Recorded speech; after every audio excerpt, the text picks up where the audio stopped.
Be you Muslim, be you Christian, be you pagan, fear God. Respect God's commandment. Even our aged parents, our great-grandfathers, even though they worship idol, but they are much more honest than we in the present generation. So they should learn to be honest and love their neighbors, their people, so that when you are put in position of authority, if you love your neighbor, think that this office is not for you to pocket what is meant for the generality of Nigerians, but to serve them and use those money to better their lives, so that God can reward you, so that you can enjoy whatever you acquire by honest means. God asks, there is retribution in anything you do. If you do well, you and your children will reap it. If you do bad, you and your children will reap it. Go to history. All those who have laundered money abroad or who have kept billions, one way or the other, in toilets, in latrine pits, everywhere, they don't enjoy the money. And at the same time, they don't enjoy their life, because every time they know that EFCC and other law enforcement agents can still come after them and seize all these things they have and tarnish the image of their family. And this is a social media era.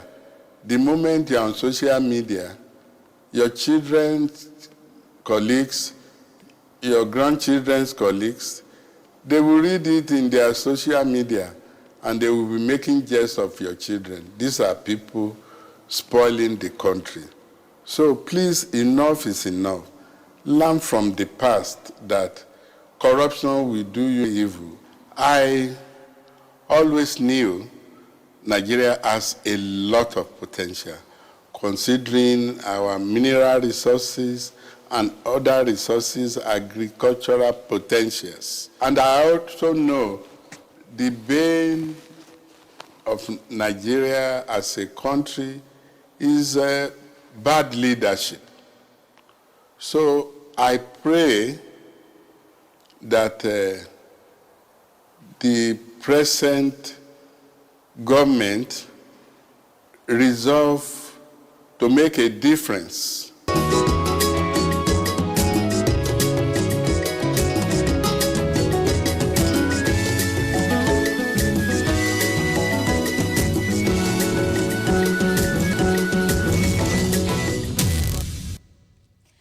Thank you for staying with the NTA, Africa's largest TV network, on this special Democracy Day live broadcast. As Nigeria commemorates Democracy Day, we paused not only to celebrate a democratic journey, but also to reflect on its impact on the lives of ordinary citizens.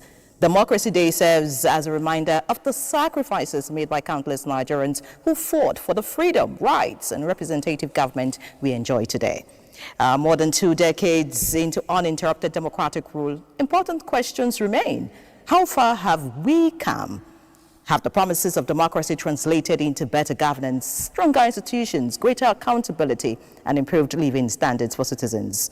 What lessons have we learned, and what reforms are necessary to deepen our democracy and strengthen public trust? These are some of the issues we'll be examining on this part of the program. With our distinguished guests and analysts, we'll explore the achievements, challenges, and future prospects of Nigeria's democracy while considering the role of government, institutions, the media, civil society, and citizens in sustaining democratic governance. And of course, to do justice to all of this in this conversation, it's a pleasure to have with us right here, Rinsola Abiola. Many thanks for joining us, ma'am. Thank you very much for the invitation. Happy Democracy Day. Thank you very much. I wish you the All same. right. Also here for the conversation is Dr. Sam Eno, a public affairs analyst. It's a pleasure to have you with us. Thank you. I'm happy to be here. All right. Also part of the conversation is Dr. Wumi Hassan, the CEO, High Tech Center for Nigerian Women and Youths. Thank you for having me. Thank you. All right. Thank you for joining us. And this also shows that, the panelists I have two women and a man. So it shows that, yes, the NTA is doing the needful, bringing all the voices that needs to be heard in this conversation as we journey in our democracy. But for now, let's listen to the president's speech. There was a broadcast this morning. We'll quickly have a replay, and then we'll come back to the studio for the continuation of the conversation.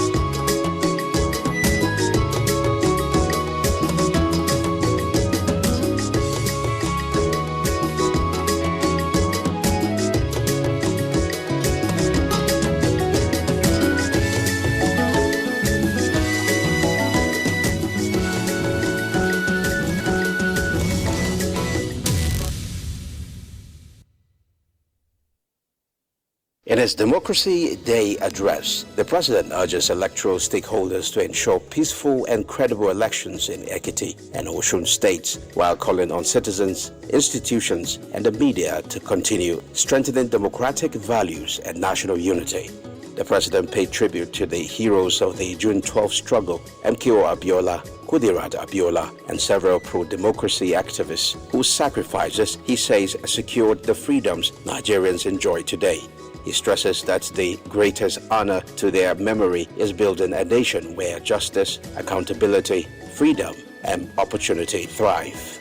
On security, President Tinubu acknowledges concerns over recent kidnappings and insecurity, but maintained that significant progress has been recorded. He discloses that over 13,000 terrorists were neutralized in the past year, while more than 124,000 fighters and their dependents surrendered through Operation Safe Corridor. The president notes that government has approved the recruitment of over 50,000 police officers and allocates 5.41 trillion naira to defense and security in the 2026 budget. Highlighting economic reforms, the president says measures introduced since 2023 have improved fiscal transparency, boosted government revenues, and restored investor confidence. He pointed to increased domestic refining capacity, growth in non-oil exports, expanded agricultural support programs, and ongoing reforms in the power sector, including efforts to address electricity shortages, metering gaps, and legacy debts. President Tinubu also announces the renaming of Institute of Petroleum Studies in Kaduna after the late General Shehu Musa Adua and unveils a list of pro-democracy activists and soldier Democrats to receive national honors. He urges Nigerians to remain united, hopeful, and committed to building a prosperous nation, saying the task of the current generation is to translate political freedom into economic prosperity for all Nigerians. And that's a brief summary of all that the president said this morning in his presidential broadcast. Of course, if you were tuned to the NTA at 7 a.m., you would have watched the full broadcast. We'll be talking about all of that shortly. But for now, let's join my colleague, Susan Eze, who is in Enugu, to give us a feel of Enugu at the moment. Susan. Yes, well, welcome to Enugu.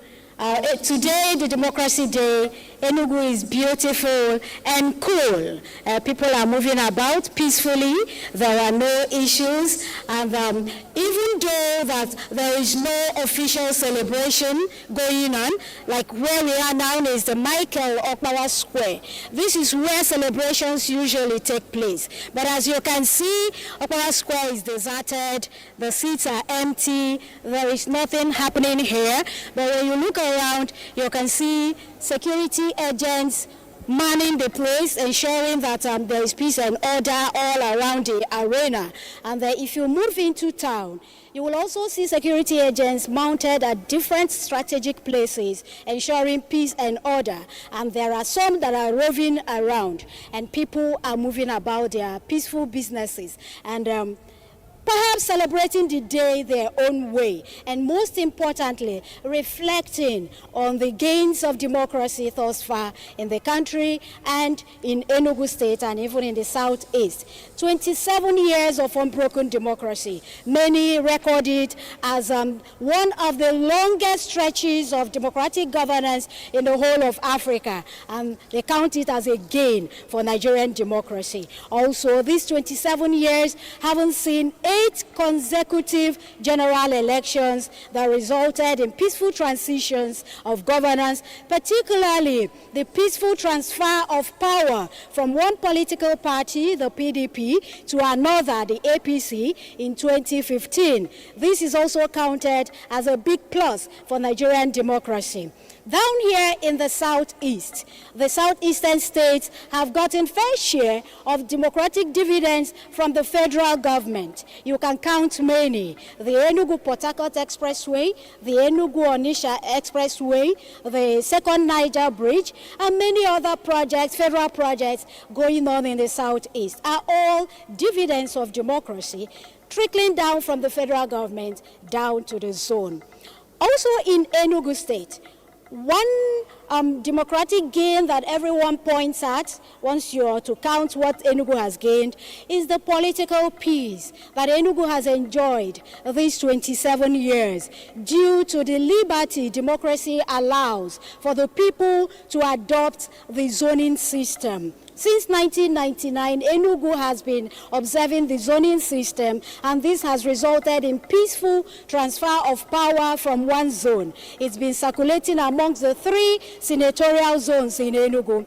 From 1999, it began with Governor Chimaroke Nnamani from the Enugu East Senatorial Zone, and he moved to Sullivan Chime from the Enugu West Zone, and then moved to Ifeanyi Ugwuanyi from the Enugu North Zone. And currently, it has returned to Enugu East in the person of Governor Peter Ndubuisi.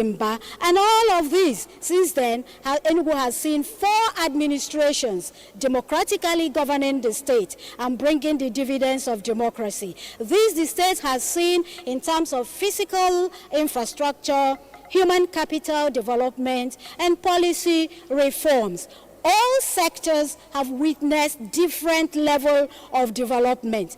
Enugu before 1999 is no longer Enugu in 2026. In different sectors, for instance, in education, democracy brought the permanent site of the State University in Albany, the permanent site of Nigerian Law School, and till today we have the Smart Green Schools, we have the TVET, that's the Technical and Vocational Education Colleges in health sector.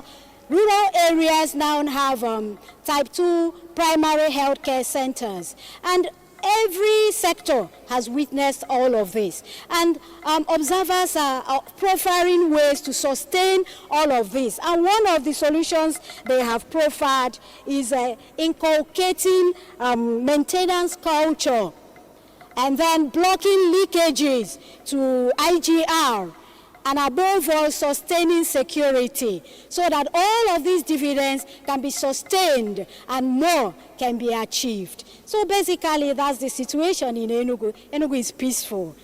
We Thank move you. back to the studio for the continuation of discussions. Thank you, Susan. Good to know that Enugu is Thank peaceful today, and thank you for rolling out all that Enugu is. has achieved, within the short time that you had. Thank you, Susan. Let's return to the studio now and get our guest engaged. Talking about Democracy Day. At first, we'll listen to a brief summary of the president's broadcast. I'm sure everyone here, listened to that. But if you didn't, I'll quickly just take a quote from what the president said this morning. He actually said, and I quote, he said, "Our democracy is not perfect, but it is ours, and we must continue to defend and strengthen it." And I'd like to get to Dr. Sam, now after 27 years of uninterrupted democracy, many Nigerians still question whether democratic governance has significantly improved their lives. Now, how do you measure the strength of our democracy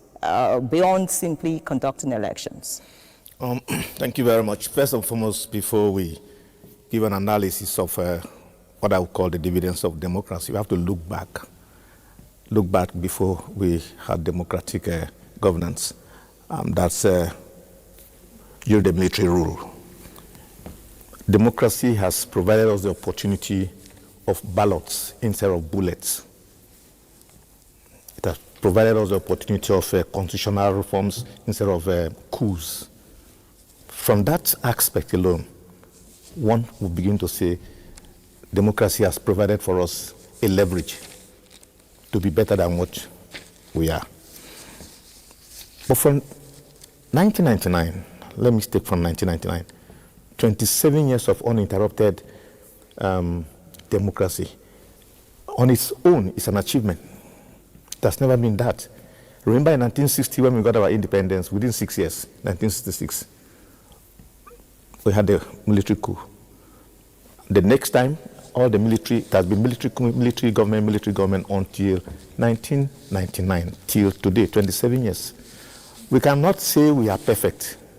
We cannot say we have achieved all. But there is no leader, no president from 1999 who has come in without having the intention of making Nigeria better. That is the truth, and that's the fact. From Obasanjo till the President Tinubu here, each of them had an agenda of making Nigeria better, and they have tried. But the fact is this, we demand so much, we expect so much. And the mistake we do is sometimes we compare democracy with long-standing democracies, like United States that has about 200 years democracy, Britain and all these countries. Ours is very, very young. So the basis for comparison sometimes does not really exist. But I can tell you we have done better. But we can still do more. We can still do more. I'll tell you, government policies, every government policy is very good, but the implementation is a problem. And why? Because policies are not evaluated. No government policy, we don't have an evaluating unit, an evaluating platform to evaluate government policies. All we just do is, government has brought a policy, the policy has not worked. But I tell you, no policy that has been brought to by any governance is bad. It's only the implementation strategy, the outcomes, and this, the roadmap to achieving what that policy is supposed to be. But I can tell you, so that I don't take so much time, I have my colleagues here, we have done well, we have achieved, but it's not perfect. It's not perfect. I think we have the capacity, we have the ability to do better, to do more. We have the ability to do better. Yes. That's a great point. And I hope that Nigerians are willing to do better. Listening to the president this morning, he also said that democracy fails when citizens doubt the process. Dr. Wumi Hassan, I would like you to, come into the conversation now. Do you think Nigerians are beginning to doubt the process, or you think we're still committed to our democratic journey? Thank you. I think I'll take it from where Dr. ended it. And let me quickly interject. We are not just talking about evaluation. The doubting is coming because we do KPIs. Every strategic policy, they have the KPIs. But the question is, who is keeping at the KPIs? Who is looking at? And that's where we come in as citizens.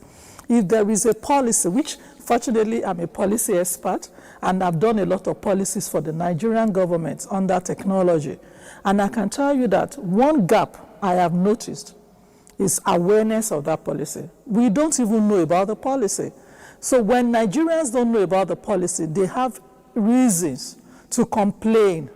And I said it the last time, many of us don't know too much about NAFDAC.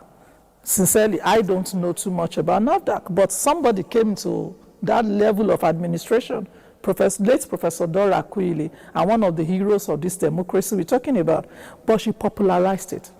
That is the first issue about citizenship agreement or signage into the policy process. We know that policies are not to be implemented by government alone. Policies are meant to be implemented by all Nigerians, even from the little child. But the question is, how do we ensure that we let Nigerians know about the Constitution, about the policies, and then about this order of governance? You see, we have the legislative, we have the executive, we have the judiciary. People just see people in the National Assembly and they are wondering, who are they? Do you think somebody in the village understands what the National Assembly members are doing? Do you understand the fact that when you elect somebody into the National Assembly, state or federal, they are representing you? So if there are issues, you go through them to discuss it and debate it, and they bring it to the assembly. I was privileged when I was doing my thesis PhD work in the United States at Science Policy Research Unit of the Brighton University. Ma'am, every matter in the communities through the parliamentarians come to the research institution for them to research and say, the people in this community have this problem. I am the representative of the people. I'm going to be discussing it in the house. You guys in the research, can you quickly do me an analysis of what the problem is? We don't do that. Interestingly, I got to know that we have some research units in the National Assembly or State Assembly. The question is, where is the policy brief? What exactly are the people saying? How involved are the people of Nigeria in ensuring that we implement the policy? So the issue is around the KPIs. If there is a policy, the KPI means key performance indicators. Nigerians should know that, okay, education is saying we want to do this. Parents should understand their role in that thing, and then they should monitor it either in the public school or in the private school. Same goes for food in agriculture. Same goes to the people in every sector of the economy. We need to get involved. And this Democracy Day that we are celebrating today is laying credence to the fact that it isn't just about MKO Abiola, who obviously said to all Nigerians, we must have poverty eradicated. If I remember, as a young girl, listening to our legend, MKO Abiola, poverty must be eradicated. How? For everybody to vote him and stood by this day, it is because he made some statements that were very phenomenal. Everybody across Nigeria heard him. People understood him. People believed in him, and they voted him in. And we are saying to the current government, like my brother said, you have said it. The president spoke this morning, and I was very delighted to hear everything he said. And the fact that he gave honors to a few of the people who were legend. But the question is, can we understand, everybody in government, that everything you are doing there, Nigerians must know? If you are in one ministry, if you are in one agency, Nigerians must know. Give it to us in the level we will understand it. NCA is here. You are doing what you're doing. I'm sure other TV stations are doing. But can the radio stations take it to the local level? Speak the language of the people? Let them understand. So every ministry, every agencies of government, you need to take those things you are doing in those offices. People just see you go to office. Who knows what you are doing? You will be surprised. But Nigerians are asking the right question. That's the right question. Now we are asking the right question. Now we are telling people who are the public servants, who are the civil servants, to say you don't just represent yourself in those offices. Go back home. Let your family members know what you are doing in the office. Let them take it to the local level. Let them understand what government is doing. Because the problem I see when I look at electoral system personally, I always tell people, why will a government be looking for your vote in the next election? They're not supposed to be looking for our votes if they understand what you've been doing for the last 4 years. So if the people that are represented or working with every government, and I'm speaking for, I'm not a politician, but I tell people, if you want democracy to really give you the dividend, those representing Mr. President at different levels, local, federal, whatever, state, they should be able to communicate it effectively. It is not when election is coming and say, hey, this is umbrella. No, we don't need that. We want to see what they have done, what they are doing, how they are doing it. And let me tell you, the people of Nigeria that I know, that I've grown to know, they are ready to support anything that is going on. And so we need to communicate it. Communication and awareness is very key. Communication and awareness, very key, of course, and the NTA, is carrying out that mandate effectively, I must say. While you spoke, you talked about MK Abiola, you talked about his vision for the country, eradicating poverty, and that brings me to Rinsola Abiola. The heroes of June 12 secured political freedom. Our challenge is to secure economic freedom. Those were the words of the president this morning when he spoke. And June 12, 1993 actually revealed the possibility of a true Nigerian nation.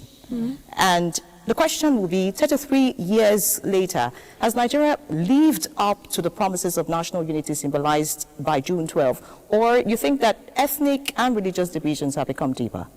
I would say that ethnic and religious divisions have become deeper, while also acknowledging the fact that it's not like those divisions never existed. They were there even around June 12 as well. I guess MKO just happened to be somebody who could get ahead of whatever misgivings people had. But those divisions were there because there were concerns raised from the history books regarding the whole Muslim ticket at the time too. Though I would say certainly not as pronounced as those divisions are today. Regarding Nigeria's unity, I think we also need to be very mindful of the fact that the reality, the cultural situation in different parts of the country are different. We're a very diverse people. And in emphasizing unity, it's key that we're not asking people to look away from their primary identity, but rather we're asking people to focus on the things that actually do bind us together as a people.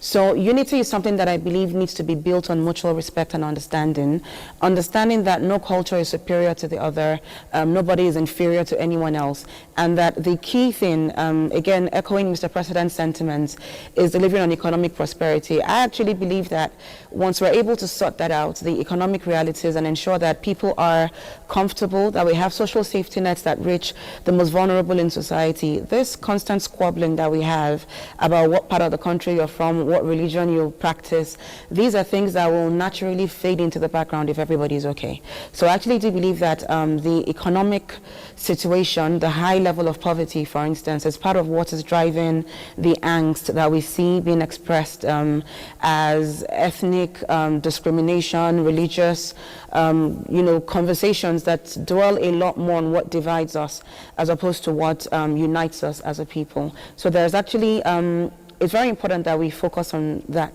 What do we have in common as Nigerians? Young people are clamoring for enhanced representation. Women are clamoring for enhanced representation. Young people want jobs. We want enhanced security. We want an economy that works for everybody. These are issues that matter to you as a Nigerian, whether you're Muslim or Christian or animist or traditionalist, whether you don't even have a faith system that you subscribe to at all. So those are the kinds of conversation that I believe as a people we need to focus on. I'd like to stay with you. If you say that religion and ethnicity is part of our problem, I'd like to find out what you think our greatest threat is in terms of our democracy. Would you want to point it to poverty, which you have said, if that is dealt with, of course, religion and ethnicity will be handled? Or you want to look at other issues like insecurity, you want to talk about corruption, weak institutions, or political apathy?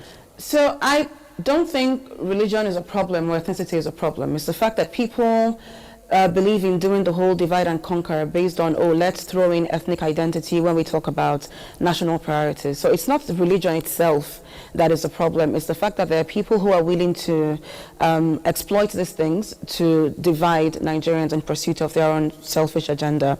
On what I think is the greatest threat to our democracy, certainly when we look at matters like security, when we look at matters like poverty, those threaten the very, the social fabric. those threaten the peace that the people feel. But I would say that lack of understanding is also very key when it comes to democracy itself and understanding why it is important. If we look across the West African subcontinent, there was an engagement sometime last year with young advocates from across the continent talking about the democratic recession and the fact that we've seen more and more young people in other West African countries supporting the emergence of military juntas. And for all intents and purposes, one of the major issues that they seem to have is the fact that, one, like Dr. rightly noted, the issue of engagement, understanding what exactly it is that government does and who is responsible for what. I would say in our democracy, now down to the Nigerian context, there is a need to work harder, like Mr. President rightly noted. We have secured independence, we have secured democracy, we need to secure economic prosperity. That is a major priority. Then secondly, as citizens, there is also the need to also make an effort beyond just waiting for government to maybe bring the news to your doorstep. I think citizens also need to make a bit of an effort to find out what government agencies are doing, who is responsible for what. Take, for instance, you're talking about maybe primary education. That's something that falls under the purview of the local government. Per the way things are done, responsibilities are allotted. I've seen comments on social media where somebody says, oh, this secondary school in my state or this primary school, something is wrong. And the next thing you know, they're blaming the presidency for that. When it comes to policies about getting children into school, early stage education, state governments have responsibilities. The local government has responsibilities. State assemblies have responsibilities. The National Assembly has its responsibilities. The buck stops at the president's table, but it's also key that as citizens, when things are going wrong, we know exactly who to hold accountable, because that makes the entire process a lot more efficient. If there's something wrong in your locality, local government responsibility, and you're laying the blame at the feet of, say, your governor or your representative in the National Assembly, you're giving the person who is actually supposed to work on that particular dividend of democracy, you're letting them off the hook, and then they get a bit more relaxed about actually doing their job. So there's also a need for citizens to also seek out information about, properly being enlightened about how democracy works, why we have the different tiers of government, what each of them is supposed to deliver. So if you're complaining, you know exactly who to direct that complaint at. That is one gap that I have seen that we have, especially young people. And then you also find that a lot of the time, government takes Medan, for instance, they have those nano grants they're giving to small businesses, nano businesses. You will see the Ministry of Youth just launched an agriculture land trust fund initiative. Government agencies, NITSTA does a lot of work in tech. You will find government agencies launching all sorts of initiatives. BOI has funds meant to support businesses. But when you're not, as a young person who could benefit from those things, if you're not doing your research, if you're not interested in what they have to offer, we see government agencies have big media budgets. Media is not free, by the way. To do a lot of awareness, you have to invest a whole lot of money, and not all agencies can afford to do that on a large scale. But it's also important that as citizens, we also try to engage with the system, so we know what opportunities there are. Excited about this conversation. They were talking about the people. When Dr. Hassan spoke earlier, she also talked about what the people could do, and you're also saying the same thing. But you see, the Constitution begins with we the people. Dr. I'd like to get to you. In practical terms, how much influence do ordinary Nigerians actually have over government decisions? Thank you very much. I'd like to take it from Dr. Womid's point, talking about KPIs, the key performance indicators, especially the absence of monitoring and evaluation in Nigeria. I was a director of planning, research and statistics in the Ministry of Niger Delta Affairs, and I know what happens. I still talk about government policies, the inability to monitor government policies and government projects themselves. Now, let me give you an instance. In many African countries, we have what we call execution units. We don't have it in Nigeria. Execution units. And when you're talking about democracy, you don't only have to talk about politics. What are the things that strengthen democracy? Economy is one of the things.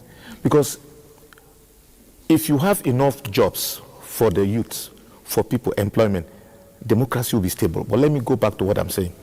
The absence of monitoring and evaluation for everything in Nigeria, including policy, is the bane of our democracy. And I was talking about the absence of performance units. If you go to Ethiopia, if you go to US, you go to all these countries, there are performance units. These performance units are the ones that monitor every government project, that monitor every government policy. Are these policies working? Why are they not working? Are these projects done according to how they should be done? We don't have it in Nigeria. What we have in Nigeria is inspection, project inspection. Politicians in the ministry, they just go to project to go and see whether the projects are working. That's not monitoring. That's not monitoring. And the fact is this, monitoring starts from the day of conception of a project. It had to start with needs assessment. It doesn't happen in Nigeria. You just throw a project in a community without finding out their needs. So at the end of the day, there is no way you can measure the impact. You don't go back to do impact assessment. But if you have a performance unit, the performance unit will be reporting directly to the Mr. President, to the presidency. Is this project working? Is the proper thing being done? Why is it not working? Look at all the failed projects in Nigeria. Nobody cares about them. Nobody knows why these projects fail. And if you go to the budget itself, every year these same projects are found there. They are recycled. They call them ongoing projects. An ongoing project is one of the channels whereby money is being swindled. That's where the corruption is. And in a corrupt society, democracy cannot thrive. Democracy cannot thrive in a corrupt society. And I'll tell you, if we have a performance unit, which is in the government advisory economic policy of the present government, but they have not implemented it. What we just have is to have SA monitoring, PA monitoring, but these things do not exist. If we have it, if it is established, I can tell you that most of the things will fall in place. But no, if you start monitoring in any ministry, it's like police action. They will think you are witch hunting them. So one of the things that has to be done now is for the government to set up a performance unit that will look at everything that is being done in Nigeria. There are some projects. Let me give you an example. You have a project, and let's hypothetically say it's 50 million, but you find out that that project is not 50 million. That project might be just 30 million. Nobody knows how they got to the point of putting a project for 50 million, because there's no real monitoring. There is no evaluation after the implementation. These things are non-existing. That's why in this program we are doing, I decided that I should not just talk about politics and 1999, June 12, but to go a little bit technical, because this is an opportunity I have to talk to government. I've written so many letters from the time of the last President Buhari. I wrote a proposal, nothing came out. I've also written to the present administration, the setting up of an independent project monitoring and evaluation office, which will be reporting directly to the President. I wrote about a 27-page proposal to them, but nothing has been done about it. Because even the people in government, most of them are not willing to implement it. They see it as a way of monitoring the activities. And if all these platforms, platforms are not put in place, democracy cannot thrive. Democracy should not be looked at just from the point of how people are governed, but what about the pillars on which democracy is standing? These are the pillars. One of them is economy. If the economy is not strong, there's no way you can talk about good and efficient democracy. So I think that the government should look into the aspect of what we are doing, because at the end of the day, people say, what has the government done? What has this government done? They have not done anything. But the people have not been given opportunity to interact with projects, to interact with policies, unless you have a performance unit that is strictly under the presidency. People will continue complaining about what has government done. Nobody has done anything for us. So I think if you look at it from that aspect, you know that democracy can really thrive if all the little loopholes are sealed. All right, loopholes. Talking about what government has done. Rinsula tried to mention it earlier about people pointing to the president whenever something is not working. Are we also looking at the legislature? Are we looking at the judiciary? Are they playing their roles effectively? And of course, all other institutions that should be active in this democracy. The conversation continues. Would take this words and marble now, I understand, and then of course we'll return to the studio to continue the conversation.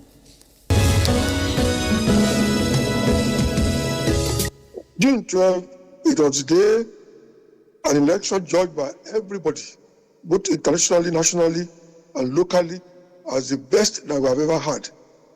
And it became historical because of the struggle to entrench democracy.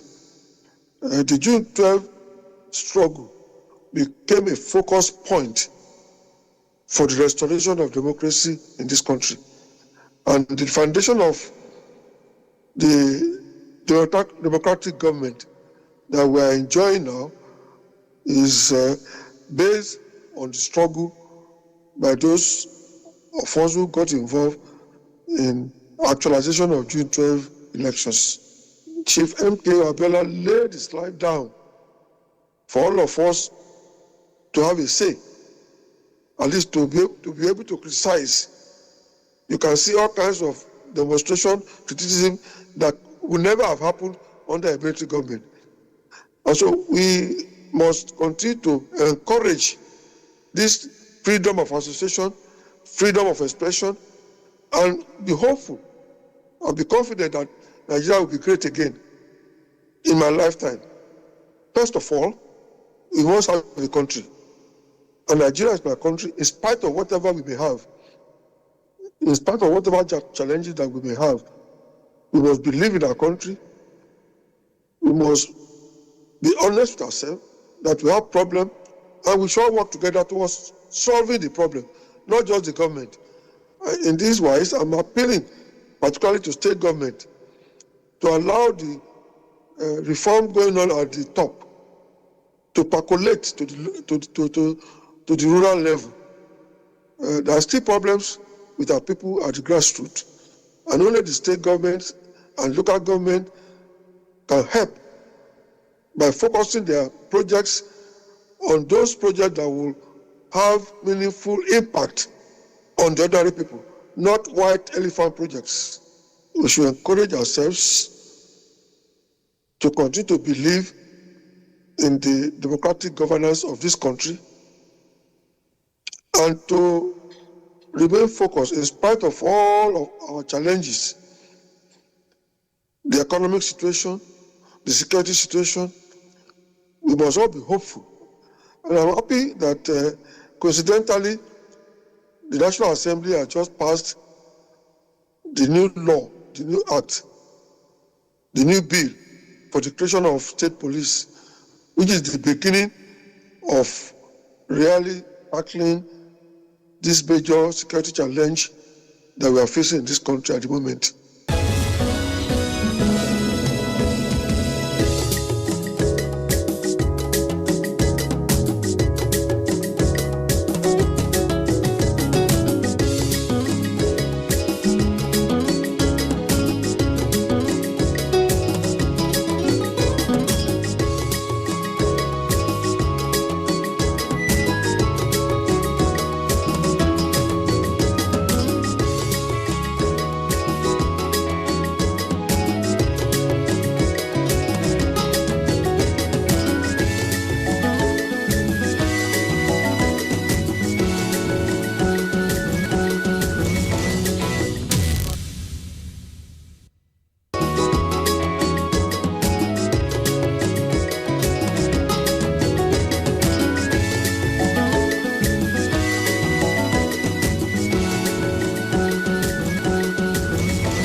I think we are doing the right things in emphasizing the importance of governance and not to be always in the mode of elections.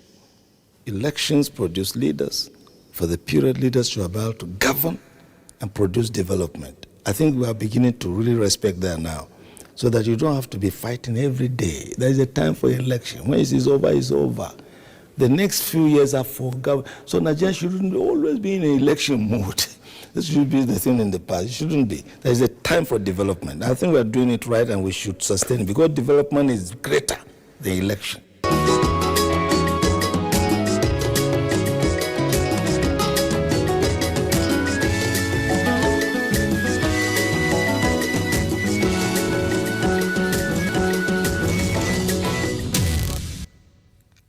All right, thank you for staying with us. It's still Democracy Day broadcast live on the NTA, and our guests are still very much with us. And just before we went on that break, Dr. Sam Eno was talking about areas, where the government can actually, do better in terms of monitoring and ensuring that, the dividends of democracy is delivered to the people. And, talking about monitoring, which you highlighted, one name comes to mind, and that's Hadiza Bala Usman, who is actually the essay on Policy Coordination and Central Results Delivery Coordination Unit in this present administration. And I would like Dr. Hassan to respond. Do you think that what this administration has done in that regard is sufficient, or you think that we also need to strengthen, our monitoring and evaluation? Absolutely. I think it's a good direction to have somebody actually designated to do that. But more importantly is to realize that that role is a constitutional right of the National Assembly or State Assembly, as it were. So what does it mean? We are not saying because it's executive that brought her in, the National Assembly shouldn't work with her. But we are saying, can there be an integration? Can we begin to take it, like he said, or I think it's my sister that said, the local governments, who are they? What are their roles? The states, what is their role? The national. And when you talk about national, you're not talking about the federal MDAs. Hadiza, for instance, the question is, who is Hadiza working with? That is a big question. And I think at that level, if you ask me, I would suggest to her, she needs to bring the coalition of the monitoring officers in all MDAs together, invite those from the states, invite those from the local government, at the same time bring the units in the National Assembly or State Assembly who have those constitutional rights. Because like I think my sister also mentioned briefly that there are some things she wants to do that somebody will say, oh, you don't have constitutional right to do that. And that is where we come. You see, our constitution, I was listening this morning to one of the former speakers of the Senate, Speaker of the Senate, President of the Senate, Bukola Saraki, spoke on the platform. And he was saying, many times Nigerians don't even understand the role of the legislators. So people see legislators as enemy of the executives or that kind of a thing. But the question is, if we have that role already designated, then she needs to work.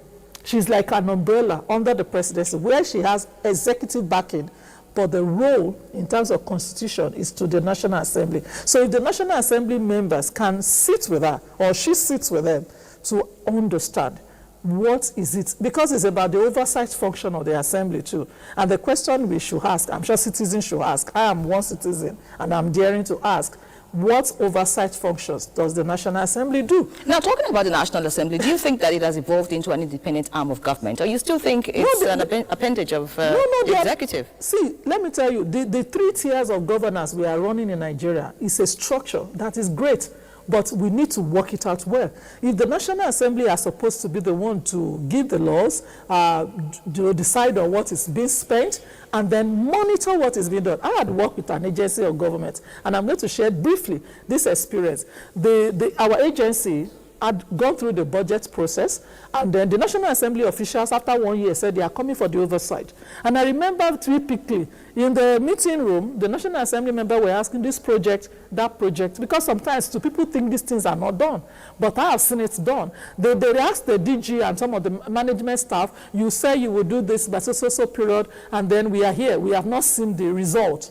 And then the director was trying to mobile. Do you know what I discovered? The assembly members brought the video of the section where the DG and the directors were defending that budget. And they said, this is what you said. We quoted it. We have the clip. And for me, that was great. I was like, wow, so the assembly members are not just playing or sleeping like we see it on social media. So the point now is that if we have such a strong team of the National Assembly members who understands that ABCD agency are given so amount to be able to do something, what is happening there, they are not doing it. And this, I mean, my sister mentioned the issue of the youth. I was in the parliament at the time with other youth organizations, questioning some agencies, SMIDAN, Youth Empire, MDE, and all of that. What have you done? And then you were shocked. We were shocked when one of the agencies told us for the whole year, they are still doing planning. So the whole year, your budget, you didn't implement 10 Nigerian young persons learning, getting empowered. That's the big question. But like he said, after all said and done, now we listen to those kind of debates. Who takes action to say, you didn't do it, we need you to do it, and then monitor it? And that's where the citizen that you are talking about comes in. If all of us as citizens understand what those challenging issues are, I'm sure today many Nigerian National Assembly people on the television, calling agencies, we put it on social media, we club it. But the question we should ask is, Oga, they say you are supposed to have trained 1,000 youth and give them ABCD jobs. You didn't do it when they asked you. Are we still on their neck to say the fund was released?